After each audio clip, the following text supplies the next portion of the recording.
കിട്ടിയില്ലേ? മഞ്ജു ആണോ? 4 ഉള്ളൂ. ഒന്ന് കഴിച്ചു ആണോ? ആണോ തരാൻ? പിന്നെ അവിടെ നിന്നേ ഓങ്ങിയിട്ടതാണ്. പാല് വാങ്ങാൻ വന്നിരിക്കുമ്പോഴാണ് നീ മഞ്ച് ഒഴിക്കാൻ പറഞ്ഞത്. 5 മഞ്ജു കഴിക്കുമ്പോ പിന്നെ മഞ്ജു കഴിക്കാൻ അവന്റെ മഞ്ചും പാലും മോരും പോടാ. നിനക്ക് ഒരു പ്രാവശ്യം ഒന്നും കിട്ടിയത് പോരല്ലേ, വീണ്ടും വേണോ? മറിയുള്ള വഴിന്ന് എന്റെ കൈരെ ചൂട് നീ അറിയും. ലൈസൻസ് ഹെൽമെറ്റ് അവിടെ. ഹെൽമെറ്റ് ഈ നട്ടുച്ചയ്ക്ക് കണ്ണാടിയും വെച്ച് ഇൻഷർട്ടും ചെയ്ത് വന്നാൽ നീ പോലീസാണെന്ന് ഞാൻ വിചാരിക്കണമായിരിക്കും. മാറി പോടാ കണ്ണുമ്പിന്ന് ഇടി വാങ്ങാതെ. ഐഡിയ ഉണ്ടോ നിന്റെ കയ്യിൽ?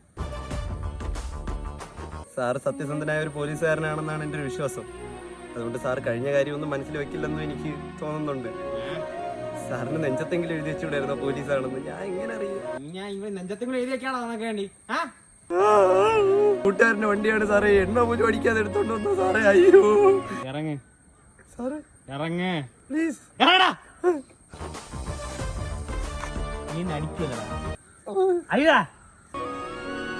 അപ്പൊ സാറിനും സമാധാനം, എനിക്ക് സമാധാനം. സാറിന് കിട്ടാനുള്ള കിട്ടി, എനിക്ക് കിട്ടാനുള്ള കിട്ടി. അപ്പൊ ശരി, ഞാൻ പോട്ടെ സാറേ. അങ്ങനെ എനിക്ക് സമാധാനം ആയില്ലെങ്കിലോ? ഇറങ്ങി മൂക്കിനതായ 2 പൂട പോലും ഇല്ല, എന്നിട്ടാണ് അതൊക്കെ ദേഷ്യം. അതൊക്കെ സാറിന്റെ മീശയാണ്. മീശ ഇങ്ങോട്ട് കാണിച്ചു കൊടു സാറേ. സാറേ, ഈ മൂക്കിന് താഴെ പൊടിക്കുന്ന 4 പൂടേരെ വെള്ളത്തിന് നിൽക്കേണ്ട ആവശ്യം അമലിന് അന്നും വന്നിട്ടില്ല, ഇന്നും വന്നിട്ടില്ല. അതുകൊണ്ട് സാർ അത് വിട്. സാറേ അവനെ വണ്ടി എടുത്തിട്ടേ. വണ്ടിക്കത് ചീത്ത പേരാവും. ഇവനെ അങ്ങ് കൊണ്ടുപോയി സ്റ്റേഷനിൽ കൊണ്ടുപോയി എന്ത് ചെയ്യാൻ? നമുക്ക് ടച്ച് വെച്ചെടുക്കാം.